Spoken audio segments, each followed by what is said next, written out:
Next one is viability gap funding.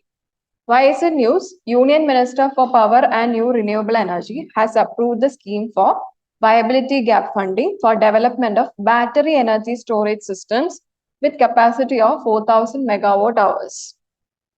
Okay. So here, why is it in news, or what is the context with which in which we are discussing as Union Ministry of Power and New Renewable Energy has approved that viability gap funding for the battery energy storage systems. Okay. So, important thing to be noted is the viability gap funding is mainly given or only for infrastructure projects.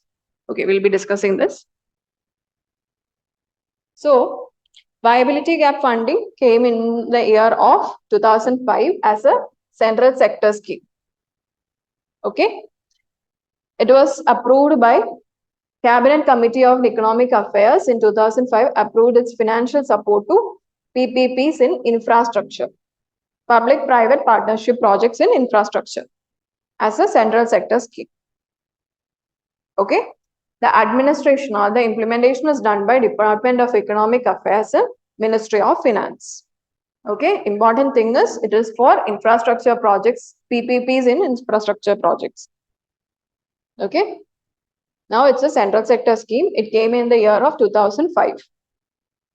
It aims in supporting infrastructure projects that are economically justified but fall marginally short of financial viability. Okay, we said that both the public partnership as well as private partnership are involved. PPP projects are. Okay, so this means that the fund is available only for infrastructure projects in which the private entities are considered by bidding. Okay, private sector sponsors are selected through the process of competitive bidding. Clear?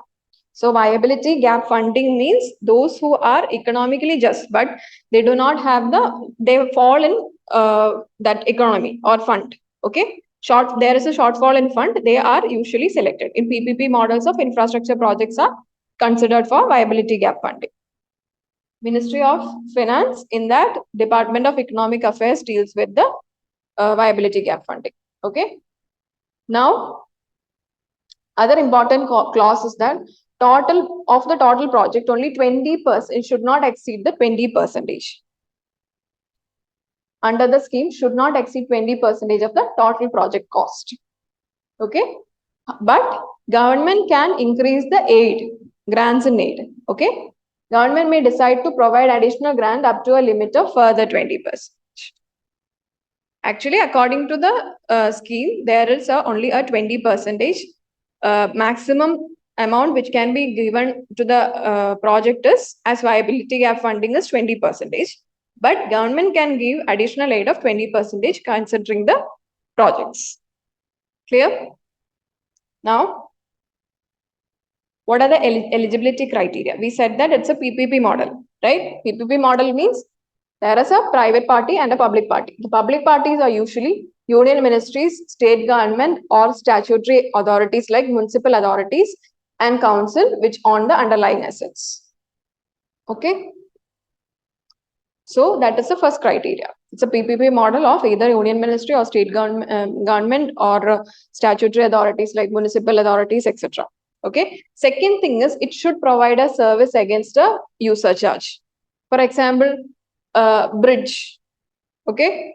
So investment projects in which some returns or for services provided in return of a payment. Okay. So next one is the scheme will apply only if contract or concession is awarded in favor of a private sector company.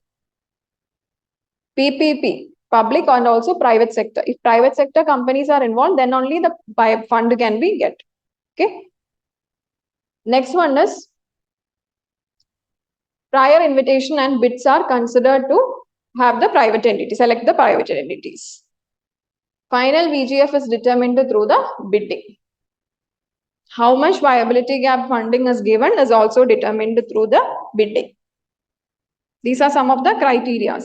First thing we discussed is a PPP model. Viability gap funding is given to a private-public partnership models of infrastructure projects. Then we discussed that nearly only 20% of the total cost can be given as VGF. And if the government wants, they can give grant in addition of a limit of 20%. Then we discussed that they are majorly for PPP projects. The public entities are usually union ministries, state ministries, or in statutory authorities. Then we discussed that it should be given to a private entity. Contract should be given to a private entity, and the private entity acquires through bidding process.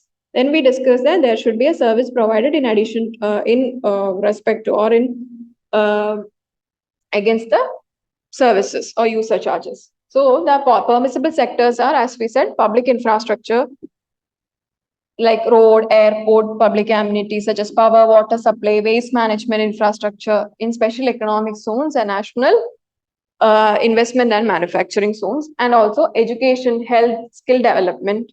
Okay. This infrastructure development of PPP projects are usually permissible for VGF. Clear? Now, regarding the news, we said that Ministry of Renewable Energy has supported or said that VGF will be given to battery storage systems. Okay. So 40% of the extent of 40% of capital cost shall be provided by union government accordingly. Similarly, public and private sectors could be selected through bidding. Then the project is for a period of 3 years from 23-24 to 25-26. Okay. As we said, it is battery energy storage systems, right? So if this battery energy storage systems are to be end users need to be the consumers or like us, then the 80% of the initially battery storage systems should be at first should be transferred into the DISCOMs. This means that for passing the scheme to consumers of DISCOMs, at least 85% of the power from VGF funded projects shall be first offered to DISCOMs before making it available to others. Clear? Initially, 85% of this battery energy storage system should be made available to DISCOMs, then only it can be available to consumers. Okay? This is viability gap funding.